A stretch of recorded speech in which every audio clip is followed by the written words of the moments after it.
The dawn of December 1st, 1948, crept slowly over the coastline of Adelaide, painting the pale waters of the Gulf St. Vincent in thin bands of silver and grey.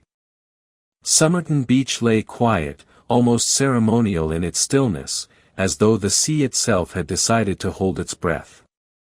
The war had been over for 3 years, yet Australia still lived with the aftertaste of rationing, returning soldiers, and the uneasy sense that peace was something fragile, temporary, like glass held up to sunlight.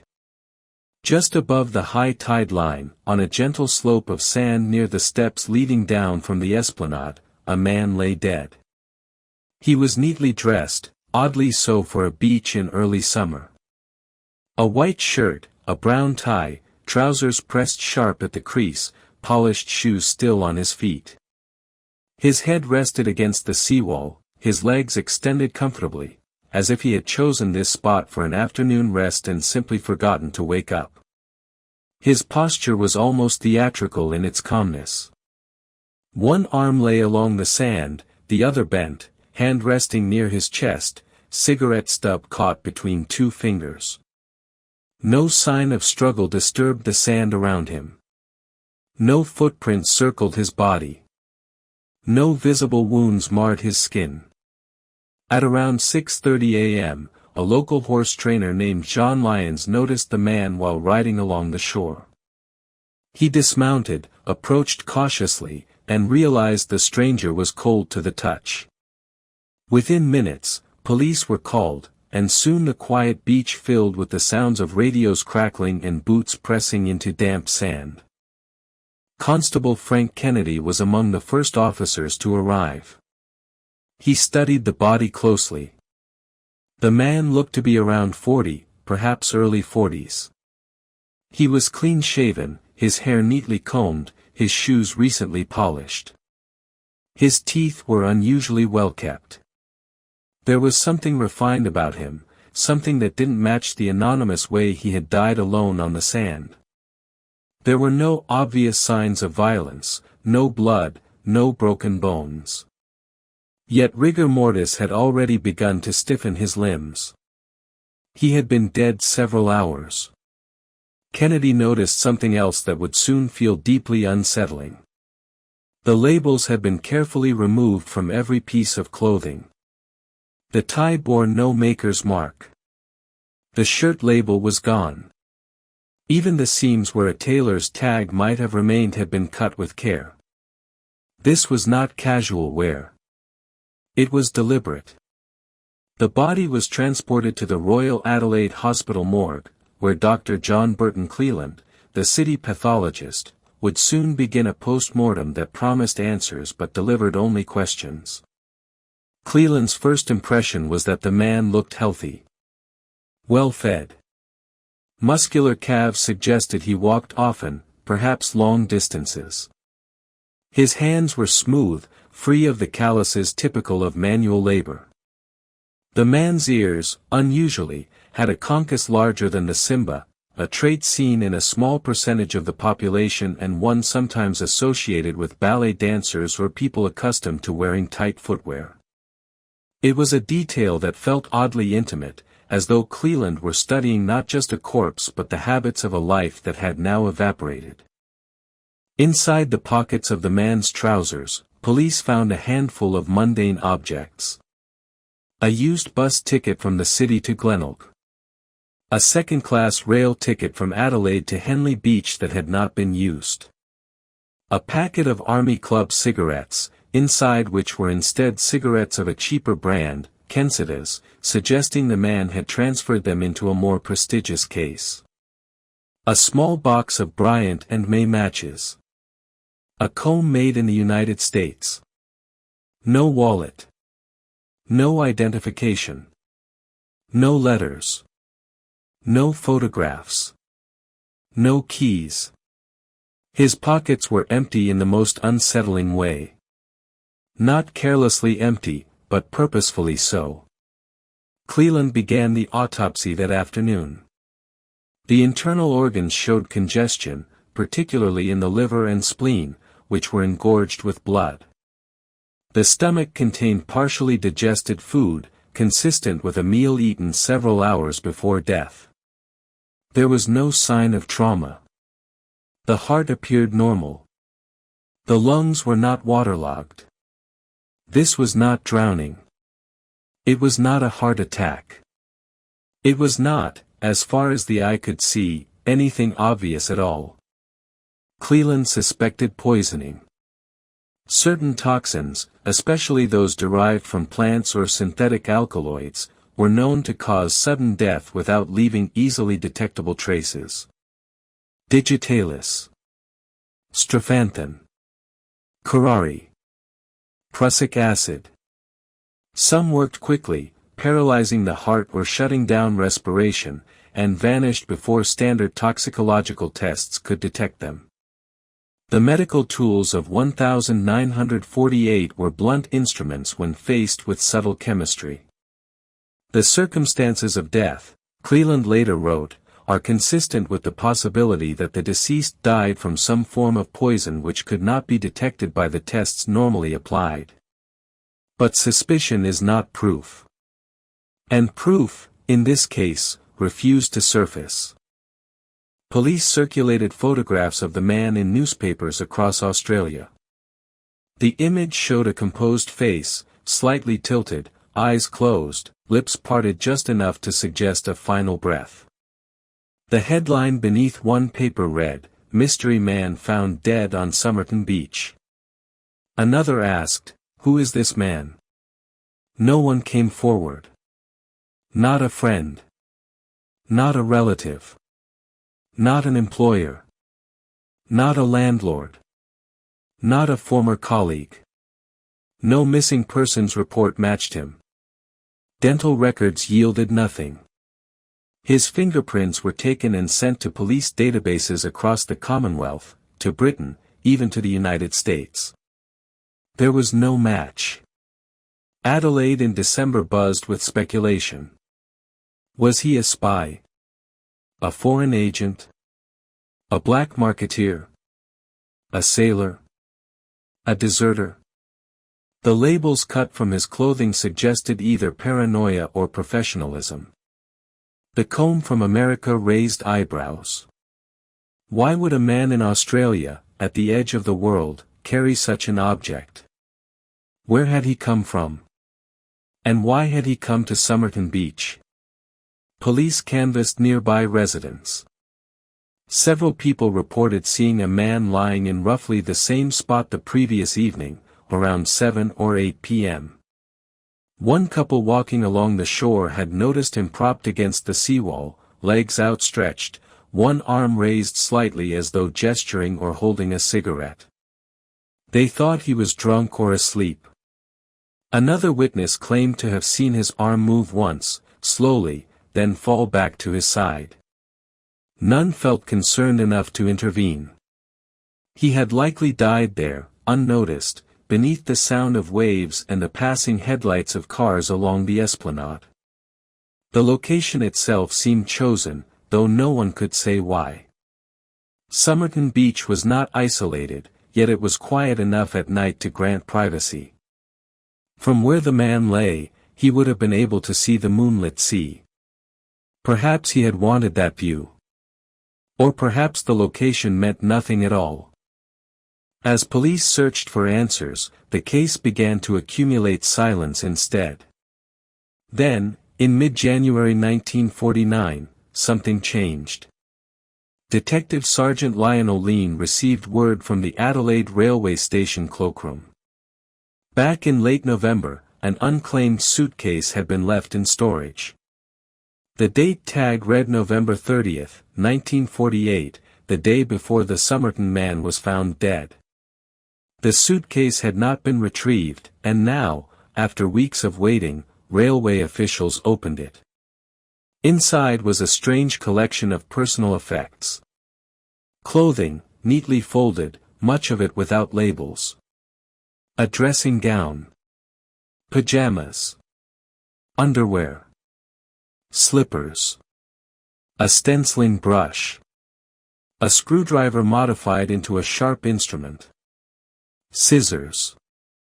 A knife cut down into a crude tool. A red checked necktie. Several pairs of trousers and shirts, one bearing the name T. Keane or possibly T. Keane stenciled on the inside. Police immediately connected the suitcase to the Somerton Man. The clothes were his size. The labels had been removed just as they had been from the clothing he wore when he died. The suitcase had been checked into the railway station locker room on November 30th, the same day the unused rail ticket in his pocket indicated he had intended to travel. But who was T. Keane? Police traced the name. They found a man named Thomas Keane, alive and well, who had lost some clothing years earlier. The items in the suitcase did not belong to him. The trail went cold again. The contents of the suitcase suggested something else. The modified tools hinted at a trade that involved fine mechanical work, perhaps an electrician, instrument maker, or engineer. But his hands showed no signs of labor. The stenciling brush might have been used to mark crates or cargo.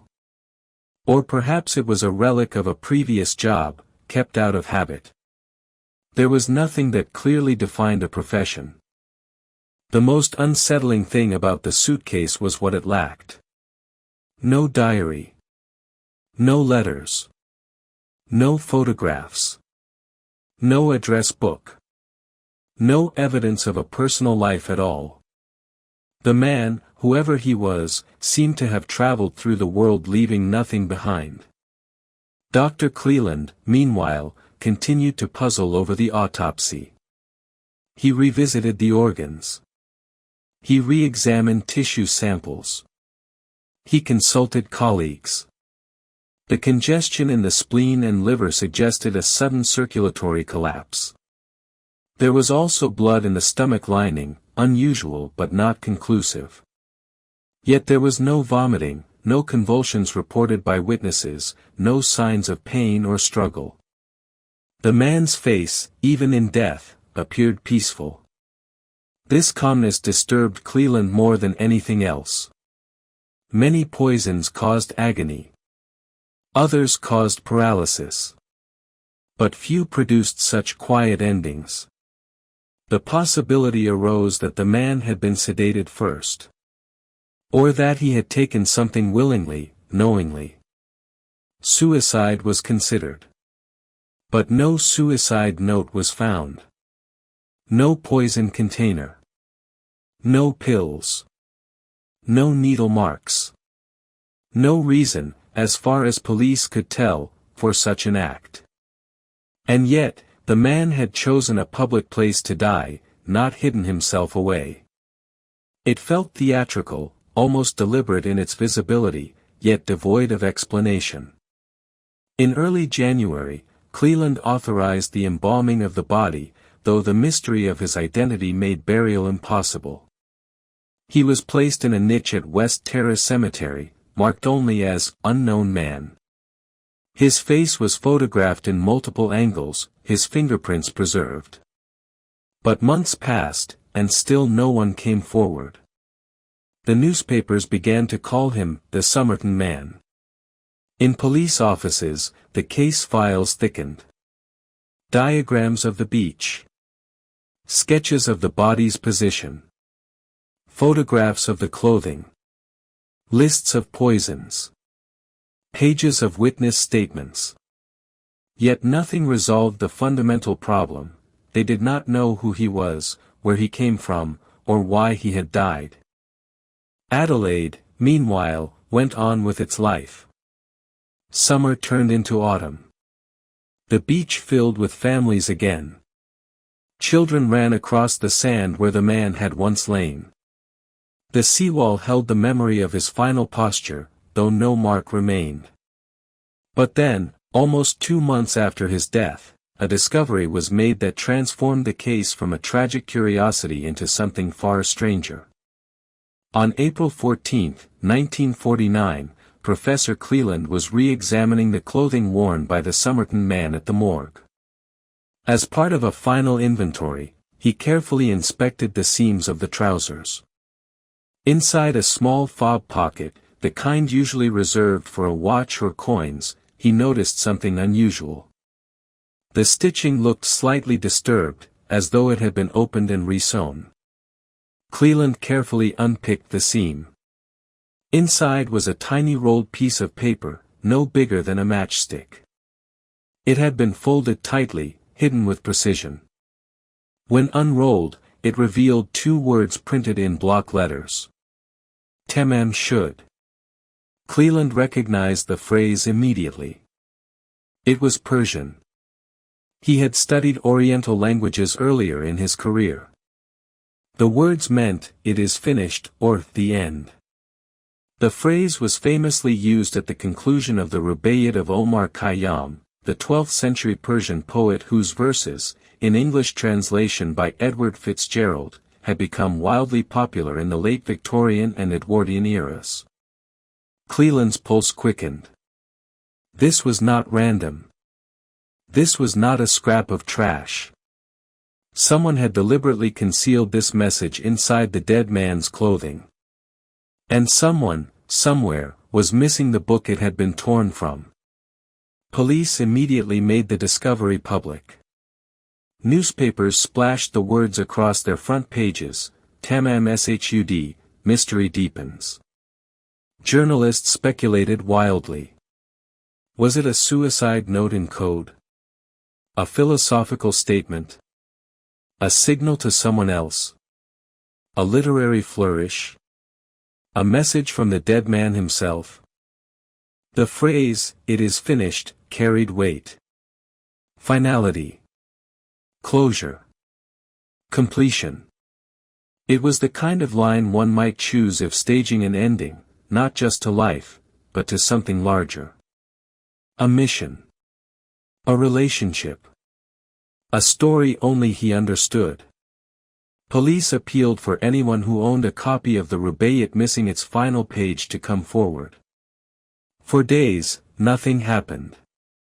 Then, in late July 1949, a man walked into Adelaide's police headquarters carrying a small, weathered book. It was a copy of Fitzgerald's Rubaiyat of Omar Khayyam. He had found it months earlier in the back seat of his car, parked near Somerton Beach around the time of the man's death. He had thought little of it at first. But after seeing the newspaper reports about Tamam Shud, he checked the final page. It had been torn out. The book was handed over to police. Inside the back cover, written faintly in pencil, were several lines of capital letters arranged in what looked like nonsense. Rubaiyat. Mliawi. Tbimpanip. Mliaboyak. Itn Samst Gab. Beneath the letters was a phone number. The discovery electrified investigators. This was no longer merely a death without a name. It was now a puzzle with physical artifacts, coded messages, and literary references. The Somerton Man had not only died mysteriously. He had left behind something that looked very much like a riddle. Professor Cleland studied the code and the torn page fragment together. The phrase, Tamam Shud, was almost certainly from the final page of the Rubaiyat. But why remove it? Why hide it in a pocket? Why carry the book, discard it in a stranger's car, and then die on a beach? The code itself baffled police cryptographers. During World War II, Australia had trained codebreakers for military intelligence, but even they could make little sense of the letters. There were no obvious repetitions consistent with common words. No recognizable patterns. No simple substitution cipher emerged. It was too short, too fragmentary. But the phone number was real. Police dialed it. The number led to a woman living in Glenelg, not far from Somerton Beach. For reasons that would later become the subject of speculation and controversy, police never publicly released her name. She would come to be known only by a pseudonym, Justin. When officers arrived at her home and showed her a plaster cast of the Somerton Man's face, her reaction was immediate and visible. She recoiled slightly. Her face flushed. Her breathing changed. She gripped the back of a chair for support. One officer later described her response as, almost to the point of fainting. But she quickly composed herself. No, she said. She did not recognize the man. Police asked about the Rubaiyat. She admitted she had once owned a copy. During the war, she had given it to a lieutenant in the Australian Army named Alfred Boxall. She had inscribed it with a personal message. But she no longer had the book. And she insisted she did not know the dead man on the beach. Police tracked down Boxall, expecting to find him dead or missing. Instead, they found him alive, married, and still in possession of the very Rubaiyat she had given him. His copy was intact. The final page was not torn out. He was not the Somerton Man. The trail twisted again. But the encounter with Justin left police uneasy. Her reaction to the plaster cast had been unmistakable. Something about the face had disturbed her deeply. Whether it was recognition, shock, or something else entirely, no one could say. The police, respecting her privacy and perhaps wary of scandal, never pressed her publicly. But her connection to the Rubaiyat, to Somerton Beach, and to the coded book became one of the most tantalizing threads in the entire case. Meanwhile, the code remained unsolved. Some investigators believed the letters represented the first letters of words in a poem or message, a kind of acrostic cipher. Others suspected it was a one-time pad, meaningless without a key. Some thought it was not a code at all, but shorthand notes, perhaps reminders or coordinates. Without context, the strings of letters resisted interpretation. And then there was the phrase itself, Tamam Shud. The end. It is finished. Was it the dead man's declaration? Or someone else's? If it was a suicide note, it was the strangest one ever found. No explanation. No goodbye. No name. Just a phrase torn from a centuries-old poem, hidden inside clothing stripped of identity, on a man who appeared nowhere in records and everywhere in speculation. As 1949 turned into 1950, the Somerton Man became a legend in Australian newspapers. Editorials speculated about espionage. Australia, after all, was a node in the emerging Cold War. British and American military installations dotted the continent. Secrets flowed through ports and bases. A man with no identity, no labels, no papers, carrying coded messages and dying of an undetectable poison on a beach near Adelaide began to look less like a tragic vagrant and more like a shadow from the world of intelligence. But speculation is not evidence. And no document, no witness, no confession emerged to confirm that the man was a spy. What remained were fragments. A corpse without a name. A phrase meaning, "It is finished."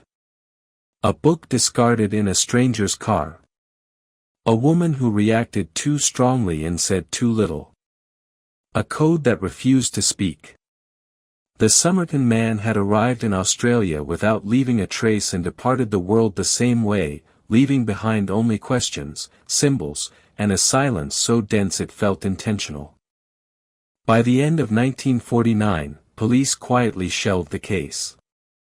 Officially, it remained open, but no active leads remained. The body lay in its niche, preserved but unidentified. The Rubaiyat fragment was catalogued. The coded letters were filed away. The suitcase returned to storage. Yet the story refused to die. Because something about this man's ending felt staged. The care with which labels were removed. The poetry hidden in his pocket. The calmness of his posture. The absence of chaos. It did not look like accident. It did not feel like random violence. It looked like a conclusion written by someone who had decided how his story would end. But no one knew what story that was. Not yet. And so, as Adelaide moved into the 1950s, the Somerton Man remained what he had been from the moment he was discovered at dawn on that quiet beach, a human ? Lying at the edge of the sea, carrying in his pocket the words, "It is finished," while everything about him remained unfinished and unresolved. The Rubaiyat lay open on the desk in the Adelaide Police Laboratory, its pages yellowed and soft from years of handling, its spine bent from having once been folded into the back pocket of a stranger's trousers. It was not a rare edition. It was not expensive. Yet few books in Australia would ever be examined with such intensity. The missing final page, torn out with deliberate care, had already transformed the Somerton Man from an unidentified corpse into a riddle wrapped in poetry. The discovery of the coded letters inside the back cover of the book had been the moment when the case crossed a threshold. Until then, investigators had been dealing with a mystery of identity and death. Now, they were facing something more abstract and unsettling: intention. Someone had written those letters for a reason. Someone had carried that book knowing what it contained.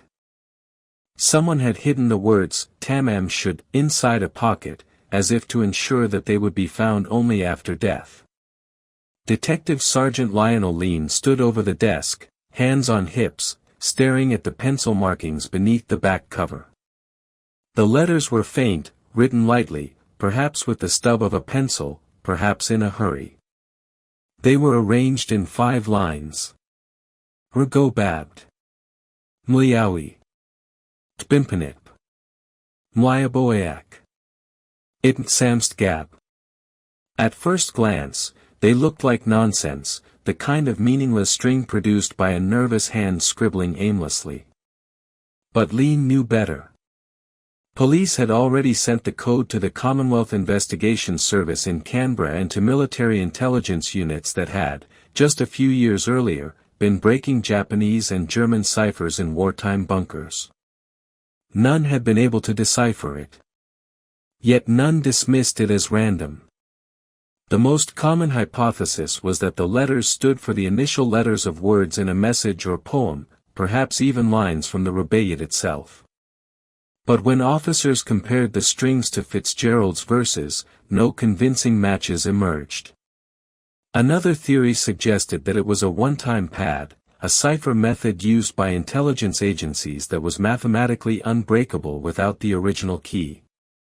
That possibility, alone, pushed the case deeper into the shadows of espionage.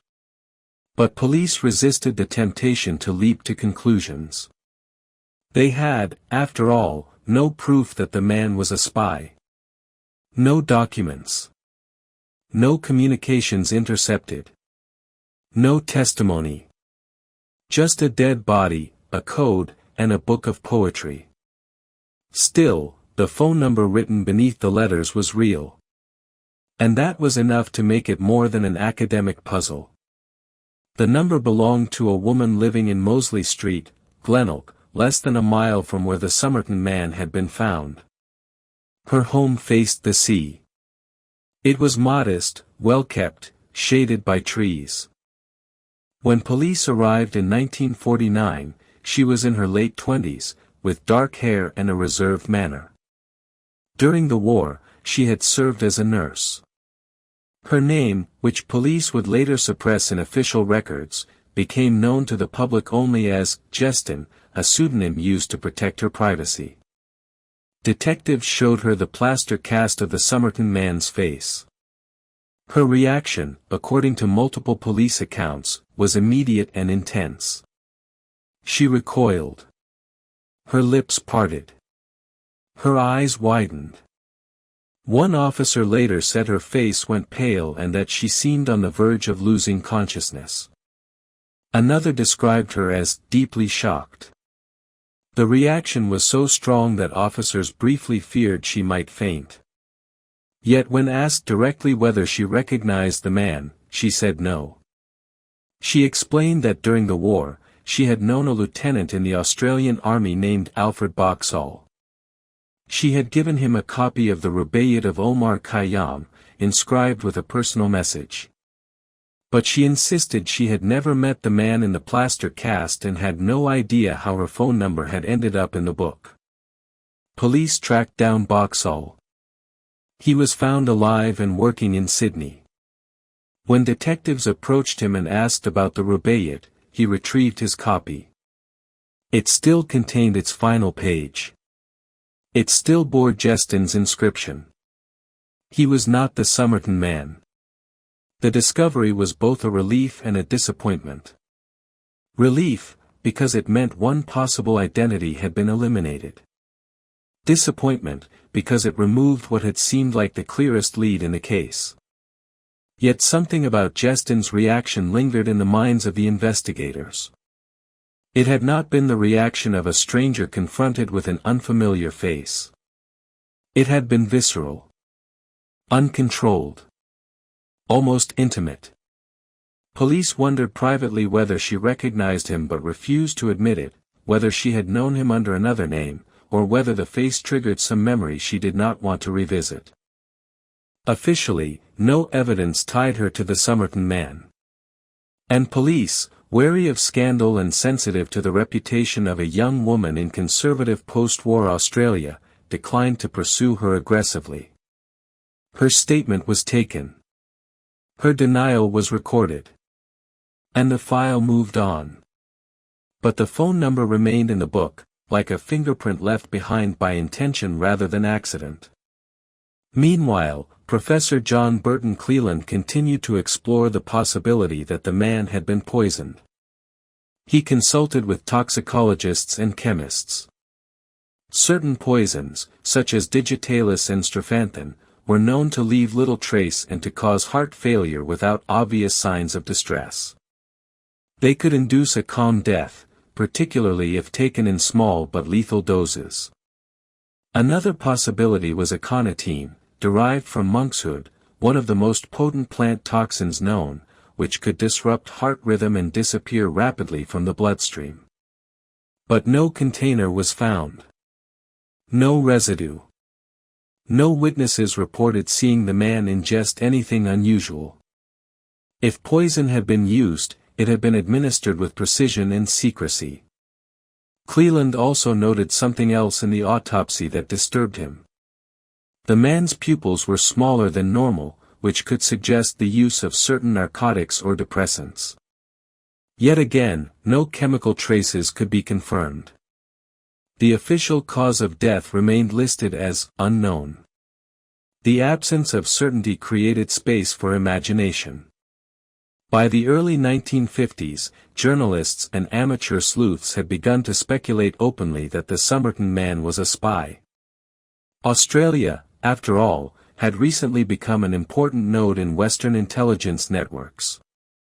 British and American military installations were scattered across the continent. The Cold War was taking shape. Soviet espionage had already been uncovered in Canada and Britain. Why not in Adelaide? The code, the book of poetry, the undetectable poison, the lack of identification, the carefully removed clothing labels, the suitcase full of untraceable possessions, the phone number leading to a woman who reacted with shock but denied recognition, the calm death in a public place, the phrase, "It is finished," hidden inside a pocket. These details seemed, when arranged together, less like coincidence and more like choreography. Yet there were problems with the spy narrative. Intelligence operatives rarely carried books with their phone contacts written inside. They rarely left cryptographic materials in such careless form.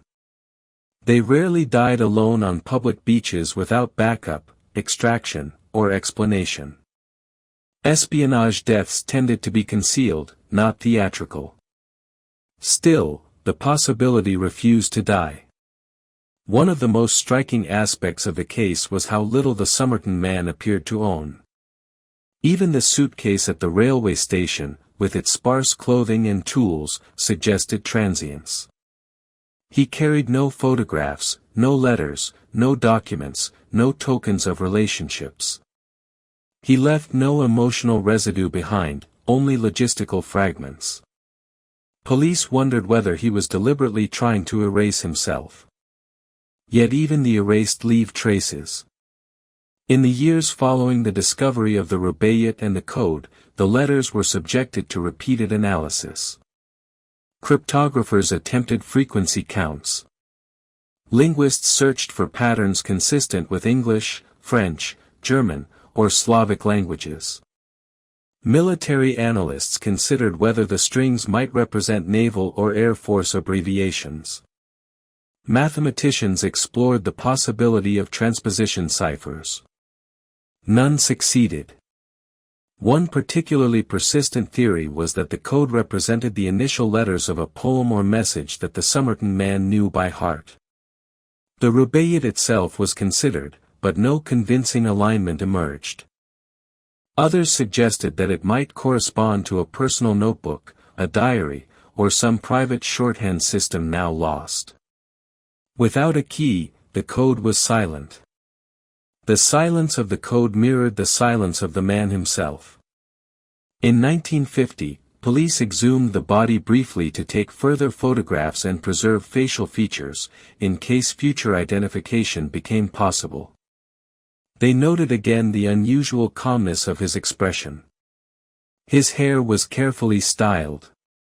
His face bore no sign of struggle or fear. It was the face of someone who had not panicked. Some investigators wondered whether the man had intended to die. The phrase, Tamam Shud, suggested finality. The hidden message inside the pocket suggested deliberation.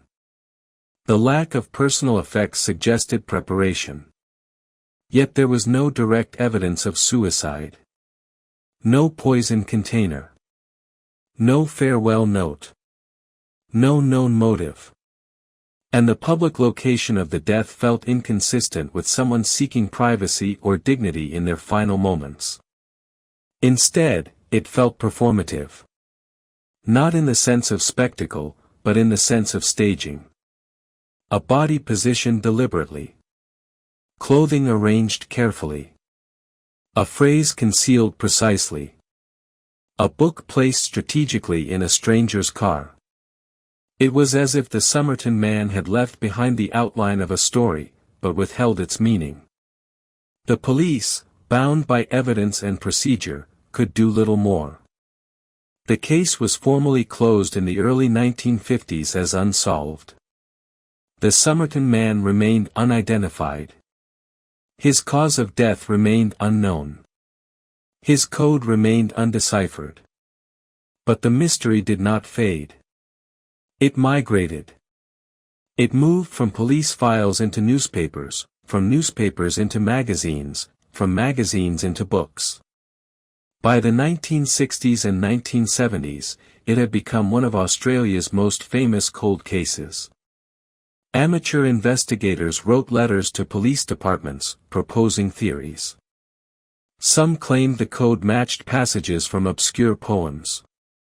Others claimed it was a chess notation. Some believed it was a religious cipher. Some thought it was meaningless, a red herring scribbled by a dying man's hand. None could prove their case. Yet new fragments of information surfaced over time, not through official investigations but through memory, rumor, and the slow resurfacing of forgotten documents. In the late 1970s, journalist John Jenkins revisited the case. He interviewed former police officers who had worked on the investigation. Several recalled Justin's reaction to the plaster cast in vivid terms. One said, "She nearly fainted." Another said, "She looked like she'd seen a ghost." Yet all confirmed that she had denied recognition and that police had never publicly challenged her statement. Jenkins also discovered that Justin had later married and moved interstate, living a quiet life, never speaking publicly about the case. She died in 2007, taking whatever knowledge she had, if any, with her. But perhaps the most haunting revelation emerged from people who had known her personally. According to acquaintances, she had once mentioned knowing the identity of the Somerton Man but refused to reveal it. Whether this was true or rumor remains uncertain. But it fit the pattern of the case: tantalizing fragments, unconfirmed claims, and truths just beyond reach. Another detail emerged regarding the code itself. One line in particular, unsolved, caught the attention of cryptographers. Some speculated it might stand for a phrase such as, "It's time to move to South Australia, my something." Others saw patterns like, "ITTMTSAMSTGAB," and tried to align it with verses from the Rubaiyat or with common English constructions. Nothing held. The line "Liawi" also intrigued analysts, as it seemed too short to be random yet too ambiguous to anchor meaning. If the code was a one-time pad, then without the key, it was mathematically impossible to break. And if the key had been destroyed, the message might be lost forever. What remained undeniable was that the code was not something an ordinary person would casually scribble. It had structure. It had form. It had intent. And then there was the book itself. The Rubaiyat of Omar Khayyam was not an obvious choice for a code carrier. It was poetry, philosophical, contemplative, obsessed with time, mortality, pleasure, and the fleeting nature of existence. Fitzgerald's translation, in particular, had become beloved in the English-speaking world for its melancholy beauty and its celebration of living in the moment. Its final lines often spoke of endings, of dust returning to dust, of the passing of the self into the unknown. Ah, make the most of what we yet may spend, before we too into the dust descend. The phrase, Tamam Shud, appeared at the very end of some editions, a Persian tag meaning, "it is finished." In Persian manuscripts, it was a conventional closing, but in English editions, it felt more dramatic, almost theatrical, as if the book itself were signing off. Why choose this phrase? Was it a suicide note? A farewell? A philosophical gesture? A code word? Or simply a marker that the man's story, whatever it was, had reached its conclusion? Police could not answer these questions. But they knew that someone, somewhere, had once owned that book, had torn out its final page, had written cryptic letters inside its cover, had left it in a car near Somerton Beach, and had then walked, or been driven, to a spot along the sand where he would die hours later. The timing suggested sequence, not coincidence. On November 30, 1948, the suitcase was left at Adelaide railway station. That same day, the book was left in a car near Somerton Beach. The unused train ticket suggested he had intended to travel but did not. Instead, he went to the beach. That night, he lay against the seawall. By dawn, he was dead. What happened in those final hours? Did he meet someone? Did he receive something? Did he ingest poison knowingly or unknowingly? Did he sit on the sand watching the waves, contemplating the final lines of a poem he knew by heart? Or did he collapse suddenly, the phrase, Tamam Shud, already sewn into his clothing, waiting to be discovered? No witness saw him alive in those last moments. No one reported a struggle. No one reported a conversation. No one reported a companion. The Somerton Man entered death as anonymously as he had lived. Yet the phone number in the book anchored him to at least one living person. And that person's reaction had been anything but neutral. In the years that followed, some researchers began to re-examine Justin's wartime background. As a nurse, she had worked in Sydney and Melbourne, where military bases and intelligence offices were active. She had known Lieutenant Boxall, to whom she gave the Rubaiyat. She later moved to Adelaide, close to Somerton Beach. Her phone number appeared in the book found near the body. Her reaction to the plaster cast was extreme. None of this proved guilt, involvement, or knowledge. But it suggested proximity. And proximity, in mysteries like this, is often all that exists. Another disturbing possibility emerged. Perhaps the Somerton man had been stalking her. Perhaps he had sought her out, arrived in Adelaide, tried to contact her, failed, and then died. Or perhaps she had once known him under another name, in another context, and had chosen not to reveal it. Or perhaps none of this was true. The Somerton man, in the end, left behind a narrative that resisted coherence. Each fragment could be interpreted in multiple ways, none definitive. The book could mean suicide or espionage or philosophy. The code could mean a love message or a cipher or nonsense. The phone number could mean intimacy or coincidence. The labels could mean paranoia or poverty. The poison could mean murder or accident or self-harm. What united all these possibilities was uncertainty. In 1958, a decade after the man's death, Professor Cleland wrote again about the case. He reaffirmed his belief that poisoning was the most likely cause of death, and that the poison used was probably one that left no trace. He did not speculate publicly on suicide or murder. But he noted the unusual calmness of the death and the lack of distress, which remained, to him, deeply suspicious. Cleland died in 1971 without ever learning the man's identity. By then, the Somerton man had become a kind of Australian folklore figure, the anonymous stranger who arrived from nowhere, died with poetry in his pocket, and vanished into history without a name. The phrase, Tamam Shud, entered popular culture as shorthand for the case. Musicians referenced it. Writers used it. It became a symbol of unsolved endings. But folklore does not resolve cases. It preserves them. And behind the romance of the mystery remained a body in a grave, a human life reduced to fragments of paper and unanswered questions. Yet the story was not finished. Because decades later, science would re-enter the narrative, armed with tools that Cleland and Lean could not have imagined. Tools that did not rely on witnesses or memory or confession, but on the microscopic signatures written into every human body.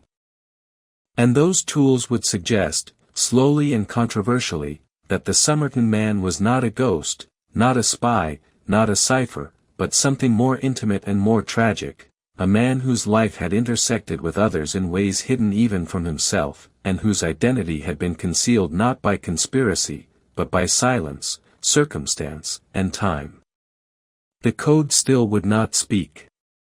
But the body, at last, might. On May 19, 2021, more than 72 years after the Somerton man was found dead on the sand, the South Australian government approved something that police had once considered unthinkable. They approved the exhumation.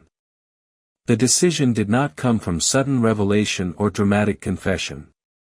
It came from persistence. From decades of inquiry by scientists, genealogists, journalists, and amateur investigators who refused to let the case dissolve into folklore. It came, above all, from one man, Professor Derek Abbott, an electrical engineer at the University of Adelaide who had become, almost accidentally, the most relentless modern investigator of the Tamám Shud mystery.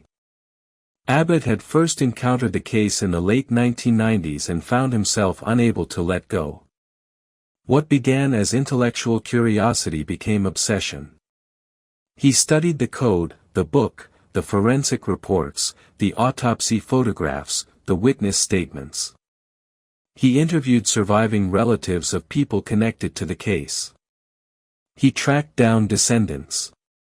He mapped timelines. He pursued leads long dismissed as dead ends. And eventually, he arrived at a conclusion both simple and radical. If the man could not be identified by documents, witnesses, or memory, then perhaps he could be identified by blood. Not metaphorically. Literally. But first, the body would have to be unearthed. The Somerton Man had been buried in June 1949 in Adelaide's West Terrace Cemetery. His gravestone was unremarkable. For decades, it bore only the inscription, "Here lies the unknown man." Flowers were sometimes left by visitors, often by strangers, drawn to the romance of the mystery. But for most of the 20th century, the grave remained untouched. Exhumation requests had been denied repeatedly. Authorities cited respect for the dead, lack of compelling evidence, and uncertainty that viable DNA could be extracted from remains so old. The body had been embalmed, which complicates genetic recovery. The burial site was deep. The case was officially closed. Yet Abbott persisted. He argued that modern forensic genealogy had revolutionized cold case investigations. Criminal cases decades older than the Somerton Man had been solved using DNA recovered from degraded samples and matched through public genealogical databases. He pointed to cases like the Golden State Killer in the United States, identified in 2018 through genetic genealogy without ever having been in a criminal database. If the Somerton Man's DNA could be recovered, Abbott argued, it could be compared against millions of family trees uploaded voluntarily to genealogy platforms. Even distant cousins could lead investigators backward, generation by generation, until the unknown man's identity emerged. This was not theory. It was precedent. What was missing was permission. In 2021, after sustained public interest, media coverage, and academic advocacy, the South Australian Attorney General finally authorised the exhumation. For the first time since 1949, the Somerton Man's grave would be opened. The exhumation took place early in the morning to minimize disruption and attention. There was no crowd, no ceremony, no dramatic unveiling. Just forensic specialists, cemetery staff, and observers from the state government. Beneath layers of soil, the coffin emerged intact. Inside were the remains of the man who had died nameless on the beach. Despite the embalming, forensic specialists were cautiously optimistic. Advances in DNA extraction meant that even degraded samples, particularly from bones or teeth, could yield usable genetic material. Samples were taken carefully and transported to specialized laboratories. Then came waiting. Months passed. DNA extraction is not guaranteed, especially from embalmed remains buried for over 70 years. But in 2022, Abbott announced that sufficient genetic material had been recovered to begin genealogical analysis. This was the turning point. The code might never be solved. The book might never explain itself. The poison might never be identified. But the body could finally speak. Genetic genealogy works backwards. Rather than searching for a name directly, analysts upload DNA profiles into large databases like GEMatch or Family Tree DNA, where users voluntarily share their genetic information for ancestry research. The system searches for partial matches, cousins, second cousins, third cousins, anyone who shares enough DNA to indicate common ancestry. From there, genealogists reconstruct family trees, tracing lines forward and backward, narrowing possibilities based on age, location, and historical records until one individual fits all known criteria. It is painstaking. It is slow. It is often uncertain. But when it works, it rewrites history. The Somerton Man's DNA produced matches. Not close ones. But distant cousins. And that was enough. Abbott worked with forensic genealogists in the United States to build sprawling family trees spanning multiple generations across Britain, Australia, and North America. Birth records. Immigration documents. Census data. Marriage certificates. Death records. Every fragment mattered. The matches converged on families from Victoria and New South Wales. Slowly, a profile emerged of a man born in the early 20th century, likely of British ancestry, likely raised in Australia, likely working class or lower middle class, likely mobile, likely disconnected from close family. Then, one name rose above the others. A man born in Melbourne in 1905. A man who had vanished from public records around the late 1940s. A man whose physical characteristics matched the Somerton Man's features. A man whose life trajectory aligned with the sparse clues left behind. His name was Carl Webb. In July 2022, South Australian authorities confirmed what Abbott and his collaborators had concluded. The Somerton Man had a name. Carl Charles Webb. He was born in 1905 in Melbourne, Victoria, to parents of British descent. He had several siblings. He worked as an electrical engineer and instrument maker, a detail that startled some researchers, given the cryptic code and technical speculation surrounding the case. He had no criminal record. No known intelligence affiliations.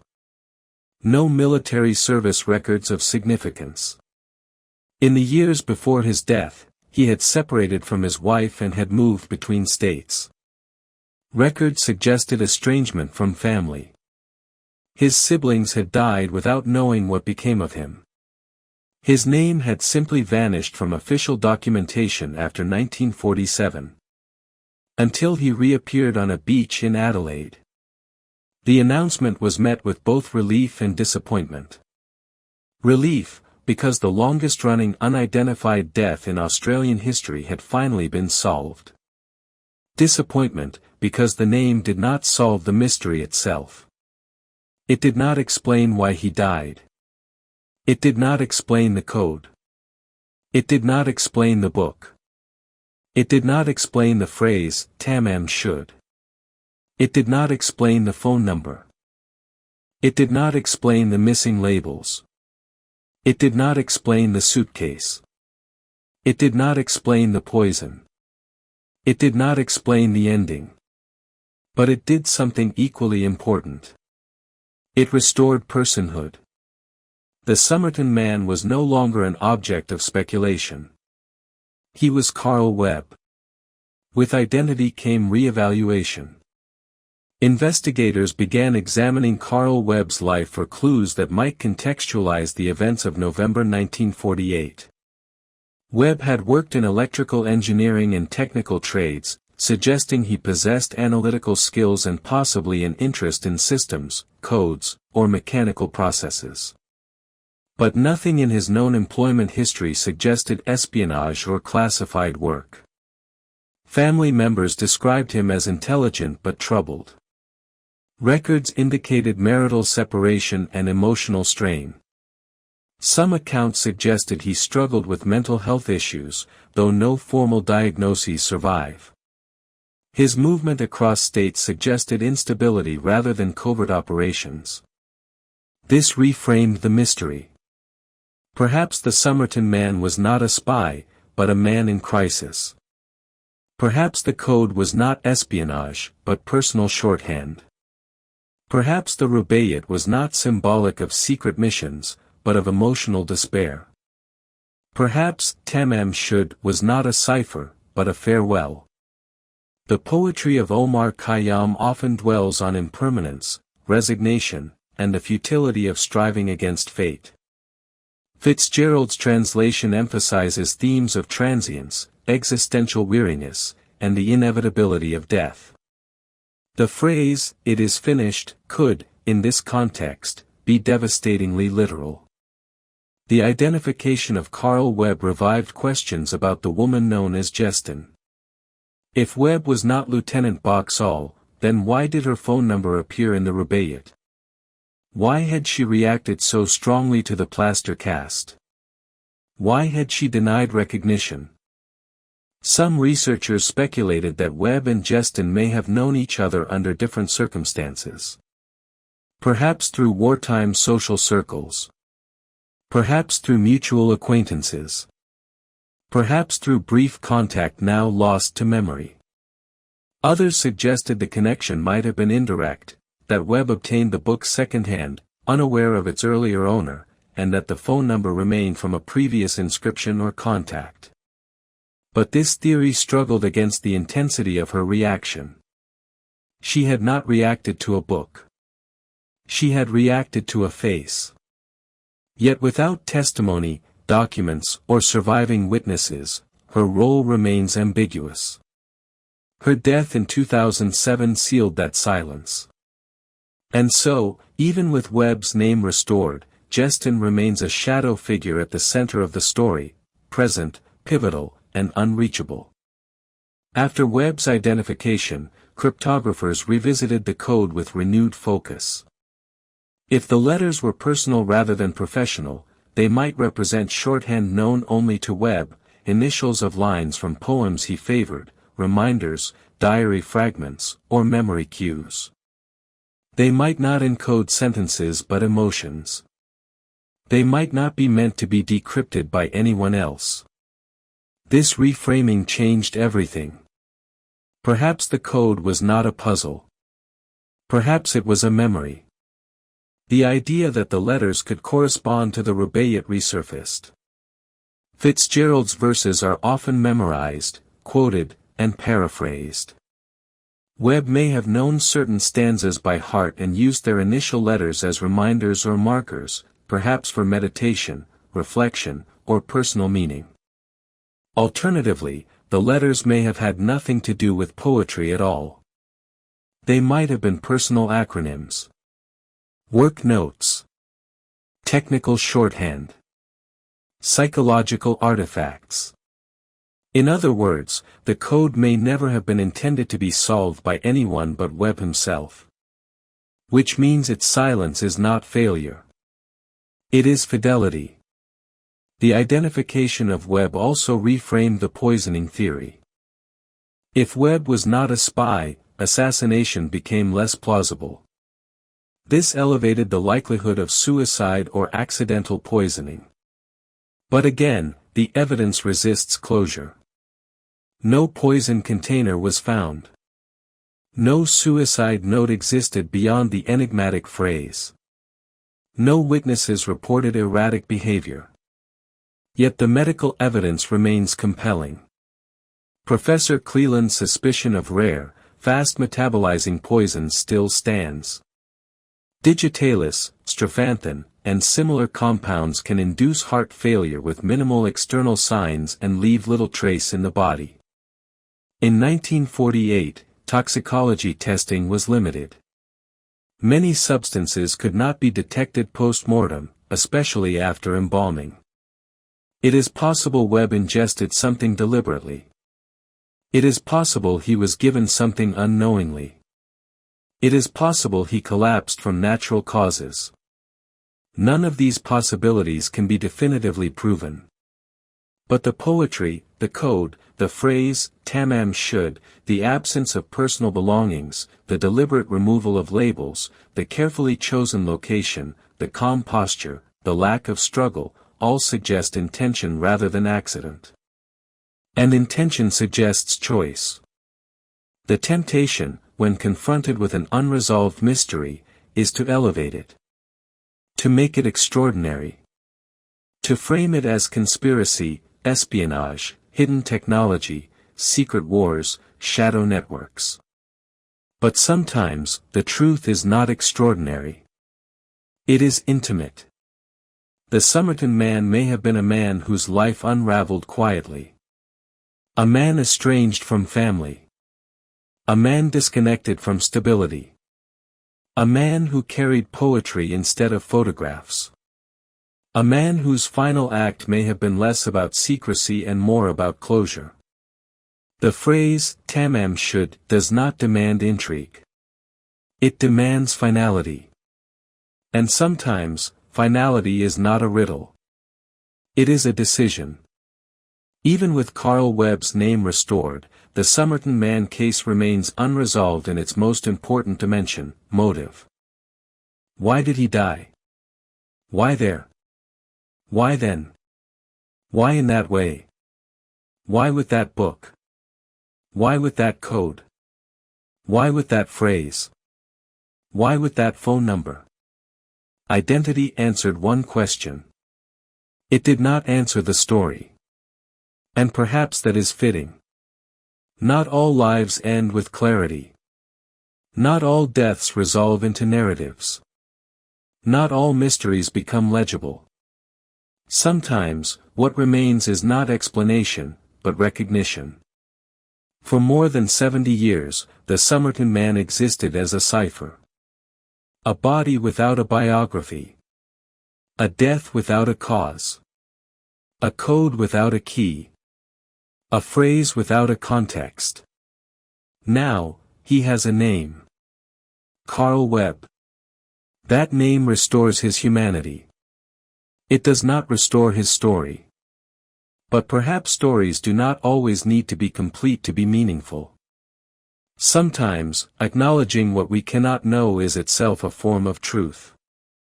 On a beach in Adelaide, a man died alone in November 1948. For decades, he was known only as the Somerton Man. Now, he is Carl Webb. But the poetry remains. The code remains. The phrase remains. And the silence remains. Not the silence of ignorance. But the silence of irretrievable experience, of thoughts never spoken, decisions never explained, meanings never shared. The book said, "It is finished." But history rarely agrees.